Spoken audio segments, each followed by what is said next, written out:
Peace, everyone. I'm Errol, representing the Breaking Bread Initiative and Build More Unity. Welcome back to the 28 Days of Blackness. Today, we delve into a pivotal moment in history, Bacon's Rebellion of 1676. This is a turning point that set the stage for enduring societal divisions.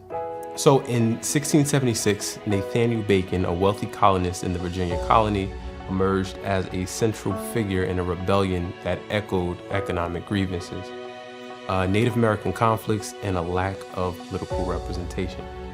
Colonists, particularly small farmers, faced economic challenges ranging from high taxes to limited access to land. Economic disparities between the wealthy elite and the general population fueled discontent, setting the stage for the rebellion that would occur. Tensions with Native Americans over land disputes aggravated existing grievances. The economic struggles of small farmers intersected with conflicts over territory, creating a volatile environment in the Virginia colony. The absence of political representation for colonists further fueled frustration. A sense of underrepresentation in the government became a catalyst for Nathaniel Bacon and his supporters to take matters into their own hands. To address economic issues, to confront Native American challenges, and demand political reforms, Nathaniel Bacon initiated armed resistance against the colonial authorities. This marked the beginning of Bacon's Rebellion, a pivotal moment in American history. Bacon's rebellion was unique in its diversity.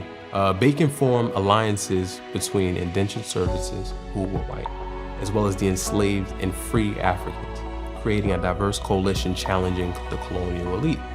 The rebellion sought political reforms, advocating for increased representation in a more inclusive political system. However, the aftermath of Bacon's rebellion took a dark turn, shaping the trajectory of race-based slavery and social hierarchies. In response to the rebellion, Virginia lawmakers implemented legal distinctions between white and black inhabitants. This marked the beginning of institutionalized racial slavery in the American colonies. Africans and their descendants were permanently enslaved, solidifying the institution of slavery and laying the foundation for a racially stratified society that would persist for centuries. To prevent future alliances between poor whites and enslaved Africans, lawmakers granted new rights and elevated the status of poor white indentured servants, creating a hierarchical system based on race. The intentional separation of poor whites and enslaved Africans aimed to foster social division. This strategy was designed to reduce the likelihood of united rebellions and to secure the dominance of the colonial elite. When talking about the lasting impact, the legislative measures implemented after Bacon's rebellion had a profound and lasting impact, thus shaping the course of American history. The repercussions of this rebellion echoed through the centuries, influencing the development of race-based slavery and social hierarchies. As we reflect on Bacon's rebellion, we must acknowledge its lasting impact on the social fabric of America.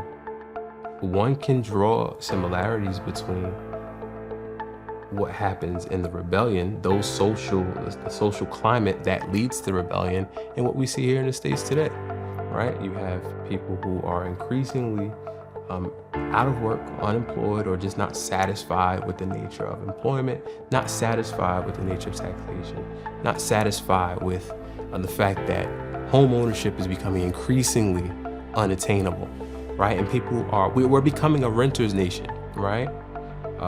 So the lack of self-determination and full agency that we saw then, we're seeing it now. The similarity between or a similar concept between what happens in Bacon's rebellion and the work and advocacy and Build More Unity is this theme of helping African peoples achieve their right, achieve to have self-determination, their right to have agency and a freedom, so to sense. Build More Unity has this goal of achieving Pan-Africanism. We start by trying to raise the political consciousness of those in our community, right? Giving them a healthier understanding of what Pan-Africanism is. Why is it relevant?